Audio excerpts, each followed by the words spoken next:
یہ فرشتوں کو ہم نے حکم دیا سجدہ کرو آدم کو، سب نے سجدہ کیا. فسجد الملائکۃ کلھم اجمعون، سارے کے سارے کل کے کل سب نے مل کر سجدہ کیا آدم.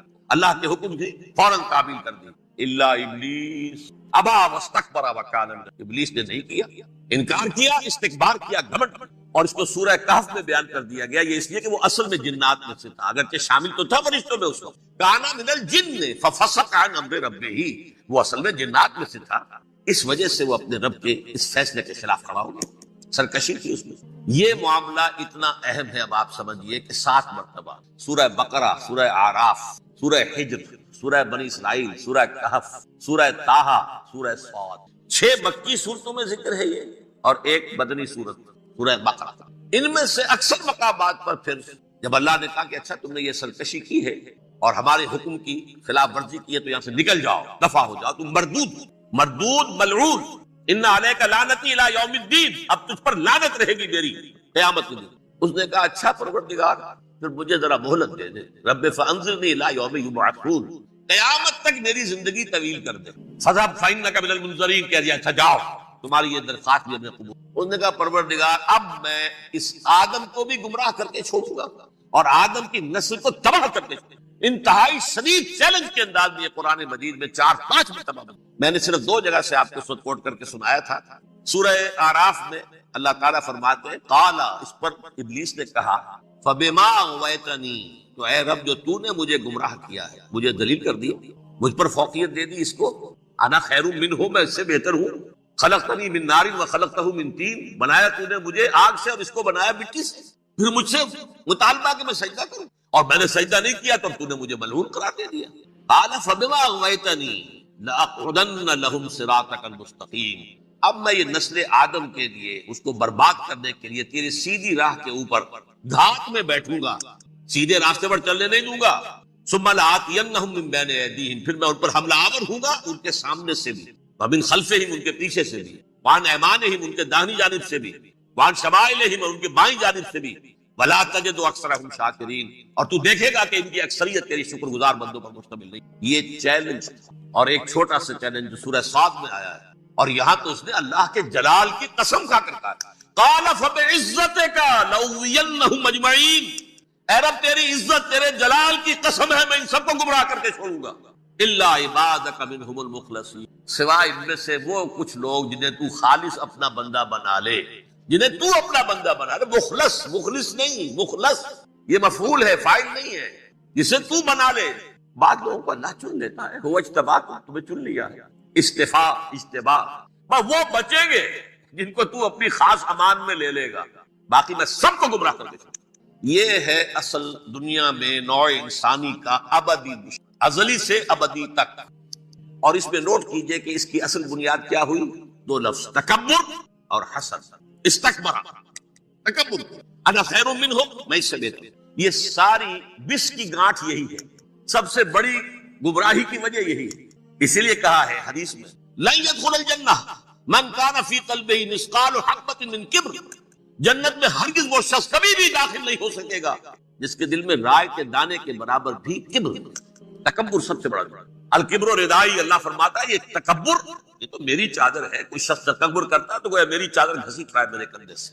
عرب میں کسی شخص کی توہین کرنی ہوتی تھی تو اس کی چادر گھسیٹتے تھے، ننگا کر دیا گویا یہ میری ردائی ہے. الکبر ردائی، یہ میری چادر، یہ جامہ مجھے زیب دیتا ہے، مجھ پر راستہ. اور حسد، آدم کو جو برتری عطا ہو گئی اس حسد کی آگ میں، اور اس کا انتقام لینا چاہتا ہے. آدم کو بھی گمراہ کیا، جنت سے نکلوایا. ایسے نکلنا تو انہیں تھا ہی مشیت عزتی میں، لیکن فوری طور پر اللہ کے حکم کی خلاف ورزی تو کروائی. فعصى آدم ربہ فغوى، آدم نے اپنے رب کے حکم کی نافرمانی کی، گمراہ ہوا عارضی طور پر. یہ دوسری بات ہے، توبہ کر لی، اللہ نے توبہ قبول فرما لی، معاف کر. وہ مستقل جو ہے وہ نسل انسانی پر اس گناہ کا اثر متوارث طور پر نہیں آ رہا ہے، ختم ہو چکا معاملہ، ہوا تھا ہو گیا.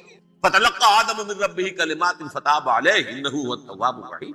اور توبہ کی شان یہ ہے جب وہ قبول ہو جائے اللہ کی جناب میں، کیا تائب من الذنب کمن لا ذنب له، گناہ سے توبہ کرنے والا ایسے ہوتا ہے جیسے اس نے کبھی گناہ کیا ہی نہیں. لیکن 12 کو گمراہ کرنے میں کامیاب ہو گیا حضرت آدم اور حوا کو. اور نوع انسانی کی عظیم اکثریت، عظیم اکثریت، عظیم اکثریت اس کے داؤ میں آئی ہوئی نہیں. کتنے ہیں وہ عباد اللہ المخلصین الا عبادک منہم المخلصین، جو واقعتاً خالصتاً اللہ کے ہیں، جنہیں اللہ نے اپنا بنا لیا، اپنا قرار دے دیا۔ اب اس کے ساتھ نوٹ کیجئے، اس ابلیس کے ساتھ ایک فوج بھی ہے، جسے قرآن مجید میں کہا گیا ہے یہ اس کی پارٹی ہے، حزب الشیطان، یہ اکیلا نہیں ہے۔ ایک تو وہ عزازیل ہے، اس کی طویل ترین عمر اللہ نے دے دی، وہ تو قیامت تک رہے گا۔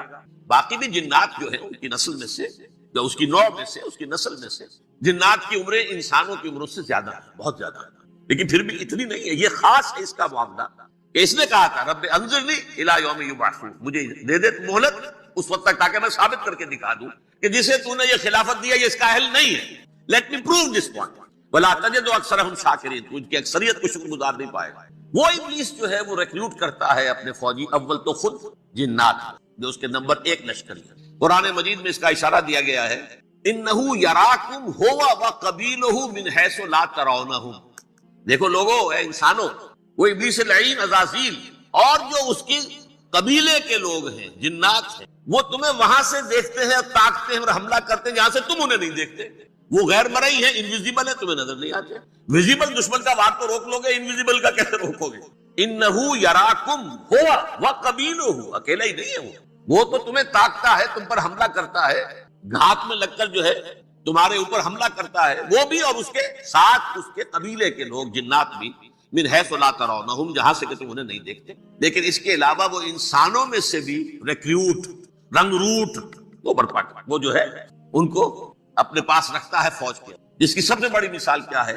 سورہ مجادلہ میں اللہ تعالیٰ نے منافق، حالانکہ وہ کون تھے؟ بظاہر حضور کا کلمہ پڑھنے والے، حضور کے پیچھے نماز پڑھنے والے، اسلام کا دعویٰ کرنے والے، ان کو اللہ فرماتا ہے اولئک حزب الشیطان الا ان حزب الشیطان هم الخاسرون، یہ شیطان کی پارٹی کے لوگ۔ وہاں مقابلے میں آیا ہے اولئک حزب اللہ الا ان حزب اللہ هم المفلحون، یہ دو پارٹیاں ہیں، حزب اللہ اللہ کی پارٹی جو اس کے مخلص بندے ہیں، وہ اللہ کی پارٹی، اور جو شیطان کے مرید بن گئے اس کے ہاتھ پر بیعت کر لی، لہذا وہ اس شیطان کی پارٹی کے لوگ ہیں، چاہے وہ انسان ہو چاہے جن ہو۔ تو انسانوں میں سے بھی اس کے حزب میں، اس کی پارٹی میں اس کے ایجنٹ ہیں، اور بہت، بلکہ بہت سے تو ایسے ہیں کہ جو جنات کے بھی کان قطر دیں، ان کو بھی شیطنت سکھا دیں، پڑھا دیں۔ لیکن اب ایک بات سمجھیے، ایک دنیا میں نسل اور قوم بھی ایسی ہے جو ایک خاص وقت سے بحیثیت مجموعی من حیث القوم ابلیس کی ایجنٹ میں، وہ کون ہے؟ وہ یہودی۔ یہ یہودی قوم جو ہے، اس میں ایک تو کچھ یہ کہ ان کی فطرت کے اندر یہ تھا کہ ہم ہیں اصل انسان، باقی انسان جو ہے وہ انسان نما حیوان ہے، ان کی کوئی حیثیت نہیں، ہم ہیں اصل انسان، نحن ابناء اللہ واحباؤ۔ یہ جنٹائلز، یہ گوئمز، غیر یہودی، یہ تو حیوانات ہیں۔ اب جیسے کہ انسانوں کو حق ہے کہ حیوانوں کو ایکسپلائٹ کریں، استعمال کریں، گھوڑے کو آپ تانگے میں باندھتے ہیں کہ نہیں، اس کی پسینے کی اور محنت کی کمائی ہے جو کھاتا ہے تانگا چلانے والا۔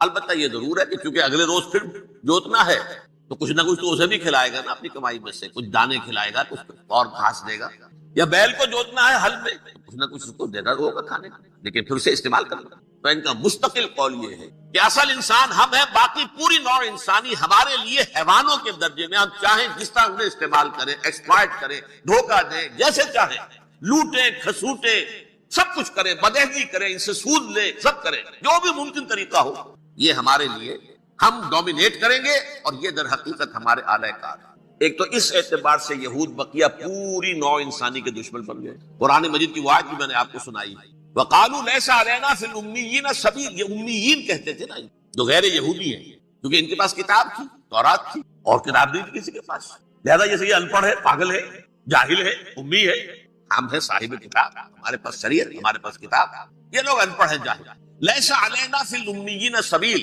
ان امیین کو ہم لوٹیں کھسوٹیں، دھوکہ دیں، فریب سے جو کریں، چوری کریں، ڈاکہ ڈالیں، جیب کے قطرے، جس طرح بھی کریں ہمارے لیے جائز ہے، ہمارے اوپر کوئی گرفت نہیں ہوگی۔ اللہ تعالیٰ ہم سے یہ نہیں پوچھے گا تم نے جھوٹ کیوں بولا تھا اس کے ساتھ، تم نے وعدہ خلافی کیوں کی تھی اس کے ساتھ، تم نے کیوں دھوکہ دیا تھا اس کو، تم نے کیوں اس کا مال جو ہے غبن کر لیا تھا، ہڑپ کر لیا، نہیں، ہم پر پوچھ۔ اس اعتبار سے ایک تو یہ انسانیت کی دشمنی ان کی گھٹی میں پڑ گئی، اس غلط خیال کی وجہ سے۔ ہم تو بخشے بخشائے ہیں، we are the chosen people of the Lord, ہمیں تو اللہ اگر جہنم میں داخل بھی کرے گا تو صرف چند دن، لن تمسنا النار الا ایاما معدودات، باقی اصل میں تو ہم تو اللہ کے پسندیدہ، نحن ابناء اللہ واحباؤہ، اس کے بیٹوں کے مانند بڑے چہیتے ہیں، لاڈلے ہیں، یہ باقی دنیا، باقی انسان ہماری چراہ گاہ ہے، جیسے چاہے چرے، جس طرح چاہے ہڑپ کر جائے۔ یہ تو ان کا پہلے سے مستقل معاملہ تھا، لیکن اس کے بعد ان کی تاریخ میں ایک دور وہ آیا جب حضرت مسیح علیہ السلام ان میں مبعوث کیے گئے۔ یہ 1400 سالہ تاریخ کا کلائمیکس ہے یہود کی۔ جب کتاب انہیں دی گئی تھی تورات حضرت موسیٰ کے ذریعے، وہ 1400 قبل مسیح کا واقعہ۔ اس وقت سے لے کر اللہ کا وہ فضل ان پر ہوا، وہ فضل ان پر ہوا کہ کوئی ایک لمحہ ایسا نہیں آیا 1400 برس میں کہ ان کے ہاں کوئی نہ کوئی نبی موجود ہے۔ یہ تار ٹوٹا ہی نہیں، 2 سے شروع ہوا، موسیٰ ہارون علیہ السلام، اور 1400 برس کے بعد پھر آخری 2 ہیں، عیسیٰ اور یحییٰ علیہ السلام۔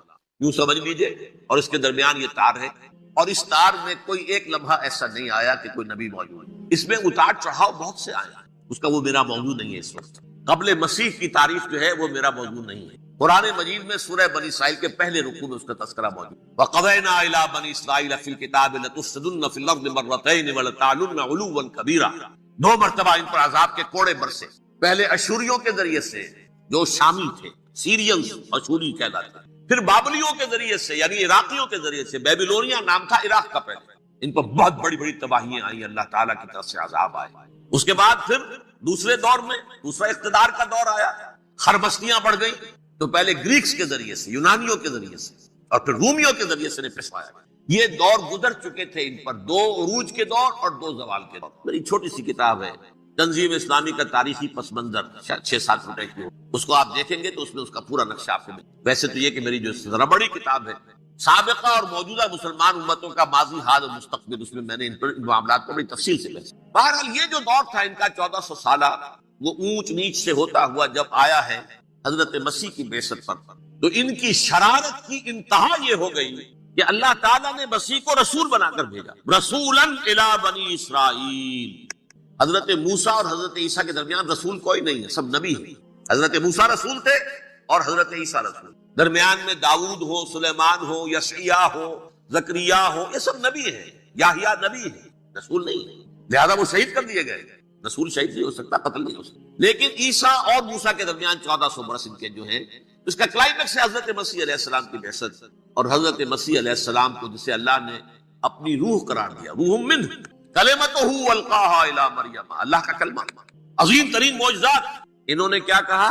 یہ ولد الزنا ہے، حرام زادہ ہے، معاذ اللہ، نقل کفر نہ باشا، یہ جادوگر ہے، یہ مرتد ہے، یہ واجب القتل۔ اصل حکومت اس وقت رومیوں کی تھی حکومت، لیکن انہوں نے انہیں آٹونومی دے رکھی تھی، اپنے مذہبی معاملات تم خود طے کر سکتے۔ تو قائفاس جو اس وقت کا ان کا ہیڈ ربائی تھا سب سے بڑا، اس کی عدالت نے فیصلہ کیا مسیح کو سولی چڑھا دیا جائے۔ پائلیٹس پونٹس، اس کے پاس ان کی ارزداشت پہنچ گئی، یہ ہمارا مجرم ہے مذہبی، یہ مرتد ہے، یہ کافر ہے، یہ جادوگر ہے، یہ واجب القتل ہے، اسے قتل کرنا، سولی چڑھا دو۔ خیر وہ لمبی بات ہو جائے گی، اس نے تو اپنے ہاتھ دھوئے کہ صاحب ہمارے پاس کوئی جرم نہیں ہے اس کے خلاف، تم کہتے تو ٹھیک ہے سولی چڑھا دیتے۔ یہ دوسری بات ہے کہ اللہ نے حضرت مسیح کو اٹھا لیا آسمان پر، ان کی جگہ وہ شخص سولی چڑھا جس نے غداری کر کے گرفتار کروایا تھا، جوڈاس اسکریوٹ، اس کی شکل اللہ نے بدل دی حضرت مسیح کی سی، اور حضرت مسیح کو فرشتے اٹھا کے اوپر لے گئے، وہ زندہ آسمان پر۔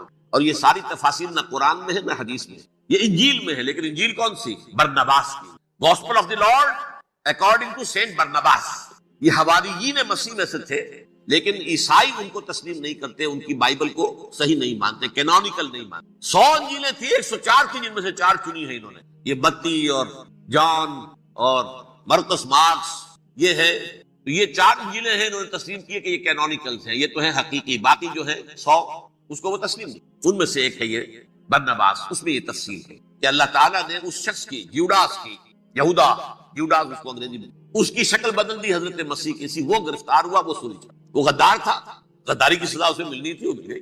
حضرت مسیح کو فرشتے 4 اٹھ رہے ہیں، جس کوٹڑی میں حضرت مسیح مقیم تھے، ایک باغ کے اندر روپوش تھے، اس کی چھت پھٹی ہے، 4 فرشتے آئے ہیں، حضرت مسیح کو اٹھا کر لے گئے ہیں، چھت برابر ہو گئی ہے، اس کے بعد وہ شخص پکڑا گیا۔ بہرحال حضرت مسیح کو اللہ نے اٹھا لیا، لیکن وہ دن ہے کہ اس قوم کو اب مغضوب علیہم قرار دے دیا۔ نوٹ کر دیجئے، اصل میں تو ہونا یہ چاہیے تھا کہ رسول کی جان کے در پہ جب کوئی امت ہو جاتی تھی تو اللہ کا قاعدہ یہ تھا کہ اس امت کو نسیہ منسیہ کر دیا۔ حضرت نوح کی قوم کو ختم کیا یا نہیں؟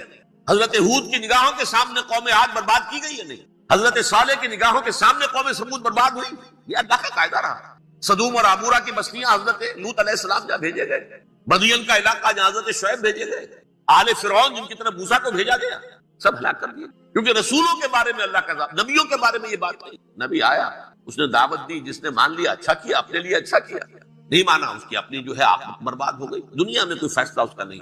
لیکن رسولوں کا معاملہ یہ ہوتا ہے کہ دنیا میں وہ اللہ کی عدالت بن کر آتے ہیں، مانو گے تو بچو گے، نہیں مانو گے ہلاک کر۔ تو اس اعتبار سے وہ مستحق تو ہو چکے تھے اس کے کہ انہیں ہلاک کر دیا جائے۔ اب اللہ کی کوئی خصوصی مشیت ہے، اس میں کیا حکمت ہے، وہ ہے ایک حکمت، میں بعد میں اگر وقت ہوا تو بتاؤں گا۔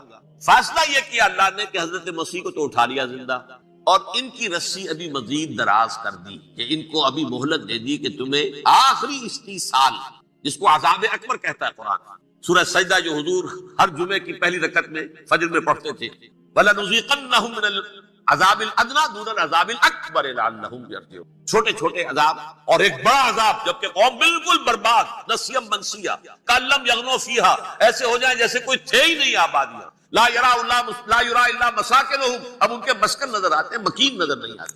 یہ عذاب اکبر جو ہے وہ ان پر نہیں آیا، حالانکہ وہ مستحق ہو گئے تھے اسی وقت۔ اس کو یوں سمجھیے کہ کسی شخص کو پھانسی کا حکم تو ہو جائے، ایگزیکیوشن نہیں ہوتا ہے، کئی سال گزر جاتے ہیں پڑے ہوئے، اور معاملات جو ہیں وہ چلتے رہتے ہیں۔ یہ معاملہ ہوا اس کے ساتھ، ورنہ یہ مستحق ہو چکے تھے آخری بربادی تباہی کے، عذاب استیصال، جڑ سے کاٹ دینے والا عذاب، وہ آ سکتا تھا ان پر اسی وقت، لیکن اللہ نے ان کو مہلت دراز کی۔ لیکن اس کے بعد اللہ نے ان کو ایک اور موقع دیا، 600 برس بعد حضرت مسیح کے، محمد الرسول اللہ صلی اللہ علیہ وسلم کے بیس، اور یہ میں سمجھتا ہوں کہ اس قوم پر اللہ کا اتنا بڑا فضل، اتنا بڑا فضل، اتنا بڑا فضل۔ اب پھر ایک موقع دیا، عسیٰ ربکم ان یرحمکم وان عدتم عدنا، دیکھو اب بھی تمہیں ہم ایک موقع دے رہے ہیں، تمہارا رب تمہارے اوپر اب بھی فضل کرنے کو تیار ہے، رحم فرمانے کو تیار ہے۔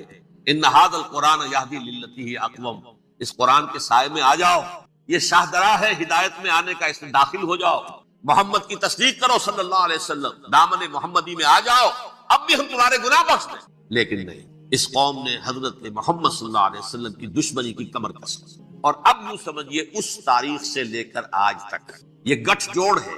ظاہر بات ہے کہ ابلیس کا بھی اصل دشمن اب کون ہے، یا ہدف کون ہے، ٹارگٹ کون ہے؟ جنہوں نے محمد کو نہیں مانا صلی اللہ، وہ تو ہے ہی جہنمی، ان پر کوئی اور محنت کرنے کی ضرورت کیا ہے؟ سمجھ رہے میری بات؟ حضور کی بعثت کے بعد جنہیں حضور کو رد کر دیا، ان پر ایمان نہیں لائے، وہ کون ہے؟ کافر، وہ جہنمی ہے ہی ہے۔ لہذا اس کے اوپر کوئی محنت صرف کرنے کی ابلیس کو ضرورت نہیں، اس کا اصل ٹارگٹ امت محمد ہے صلی اللہ علیہ وسلم۔ وہ ساری نوع انسانی کی دشمنی اب آ کر مرکوز ہو گئی ہے امت محمد صلی اللہ علیہ وسلم۔ اور اسی طرح یہود کا معاملہ، اگرچہ ویسے پوری نوع انسانی کے دشمن ہیں، انہیں حیوان سمجھتے، ان کی جان مال اپنے لیے مباح سمجھتے ہیں، جس طرح چاہے لوٹے کھسوٹے کھائے پیے ہی نہیں، لیکن اب ان کی بھی دشمنی کا سب سے بڑا مرکز امت محمد۔ کیوں؟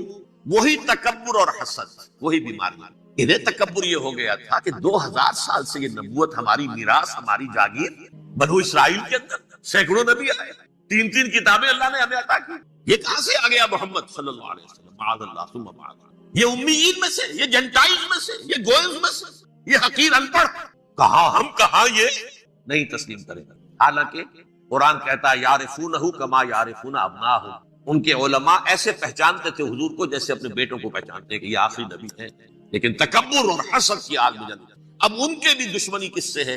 محمد، اب امت محمد صلی اللہ علیہ وسلم، یہ گٹھ جوڑ ہے۔ اب دیکھیے یہ ہے میری گفتگو کا اب تک کی گفتگو کا حاصل، یہ گٹھ جوڑ، ایک غیر مرئی دنیا، انویزیبل دنیا کا ابلیس لعین اور جنات میں سے اس کے لشکری فوج، انسانوں میں سے ویسے تو اور بھی بہت جگہ اس کے ایجنٹ ہے، مسلمانوں میں بھی ہے، لیکن بحیثیت قوم، بحیثیت مجموعی، ایک پوری قوم، ایک پوری نسل جو ہے اس کے ساتھ گٹھ جوڑ ہے۔ ان دونوں کی گٹھ جوڑی کے ساتھ یہ دشمن دون ہیں انسانیت کے، پہلا دشمن ابلیس لعین، عزازیل لعین، اور دوسرے دشمن یہود ملعون۔ اب میں آپ کو ذرا اس جو انسانوں میں سے انسان دشمنی کا، جن کا سب سے بڑا رول ہے، میں ان کی 2000 سالہ تاریخ کا آپ کے سامنے نقشہ رکھنا چاہتا ہوں۔ ان 1400 سال کا تو میں نے صرف 4 آپ کو پوائنٹس بتائے۔ موسیٰ سے عیسیٰ تک 1400 برس علیہ الصلوۃ والسلام، 2 مرتبہ عروج، 2 مرتبہ زوال، اشیریوں کے ہاتھوں پٹوائی، بابلیوں کے ہاتھوں پٹانا، گریکس کے ہاتھوں مرمت، رومنس کے ہاتھوں۔ یہ جو 2000 سال ہیں، کیونکہ اب تو ظاہر بات ہے 21ویں صدی شروع ہو گئی، 20 صدیاں حضرت مسیح کو پوری ہو گئی۔ پہلی بات نوٹ کیجئے، حضرت مسیح کی پیدائش ہے سن 1 قبل مسیح، یہ نکتہ آپ نے کبھی سنا ہے یا نہیں؟ جب ملینیم کا سلسلہ شروع ہوا تھا پچھلے سال تو میں نے بیان کر دیا تھا کہ ایک عجیب حساب کے اندر انہوں نے غلطی کی ہوئی ہے. حضرت مسیح کی پیدائش ہوئی 25 دسمبر کو. سن انہوں نے شروع کر دیا، اس کے بعد جنوری آئی تو پہلا سال شروع ہو گیا. اگر جنوری سے پہلا سال شروع ہوا تو یہ 6 دن جو ہے تو اس کے پچھلے سال میں تھے. لہذا کہا جائے گا کہ Jesus Christ was born 1 year before Christ BC. تو ایک قبل مسیح میں حضرت مسیح کی پیدائش ہوئی. یہ آخری اسرائیلی نبی اور رسول. یہودی علماء کی مخالفت، دشمنی، سولی پر چڑھوا دینا میں بیان کر چکا. سن 33 عیسوی میں جبکہ حضرت مسیح کی عمر 33 برس تھی، اللہ تعالیٰ نے انہیں زندہ آسمان پر، لیکن یہودیوں نے اپنے خیال کے مطابق انہیں سولی پر چڑھوا دیا، ان کی موت واقع. اگرچہ اس کے بعد یہ اختلاف ہے، یہودی کہتے ہیں وہ سولی پر چڑھ گیا، ختم ہوا، مر گیا. عیسائی کہتے ہیں نہیں، انتقال ہوا ہے مسیح کا صلیب پر، لیکن پھر وہ دوبارہ زندہ ہو گئے. ان کی لاش ایک غار میں رکھ دی گئی تھی، وہاں ریزریکشن ہو گیا، ان کا باعث بعد الموت وہی ہو گیا، اور پھر انہیں اللہ نے زندہ آسمان پر. تو ہمارے اور عیسائیوں کے درمیان نوٹ کر لیجئے، یہ چیز مشترک ہے کہ حضرت مسیح آسمان پر زندہ اٹھائے گئے. فرق کیا ہے؟ وہ سمجھتے ہیں کہ سولی دیے گئے، سولی پر مرے، پھر زندہ ہوئے، پھر گئے.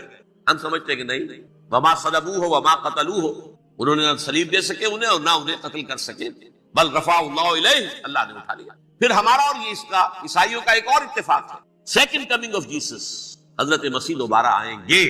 یہ عیسائیوں کا بھی عقیدہ ہے اور ہمارا بھی.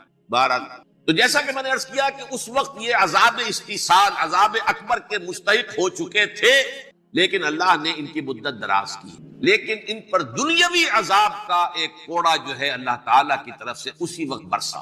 دنیاوی عذاب دنیا میں رہتے ہوئے ختم نہیں کیا گیا. 37 برس بعد حضرت مسیح کے رفع سماوی کے 37 برس بعد سن 70 میں یہودیوں نے بغاوت کی رومیوں کے خلاف. رومی ٹائٹس جنرل تھا ایک، اس نے پھر جو حملہ کیا 1,33,000 یہودی ایک دن میں قتل کیا یروشلم، اور ہیکل سلیمانی گرا دیا. وہ ہیکل پہلے بھی گرا تھا، پہلے 1400 سال کے دوران میں بھی نبوکدنضر نے گرایا تھا، لیکن پھر اس کے 150 سال بعد انہوں نے دوبارہ بنا لیا تھا، اس لیے وہ اسے سیکنڈ ٹیمپل کہتے ہیں. پہلا ٹیمپل جو حضرت سلیمان نے بنایا تھا، نبوکدنضر نے گرا دیا 587 قبل مسیح میں، پھر دوبارہ انہوں نے 150 سال کے بعد بنا لیا.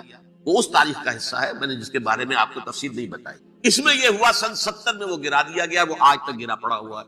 نمبر 2 یہ کہہ دیا گیا کہ یہودیوں اس ارض فلسطین سے نکل جاؤ، تم یہاں نہیں رہ سکتے.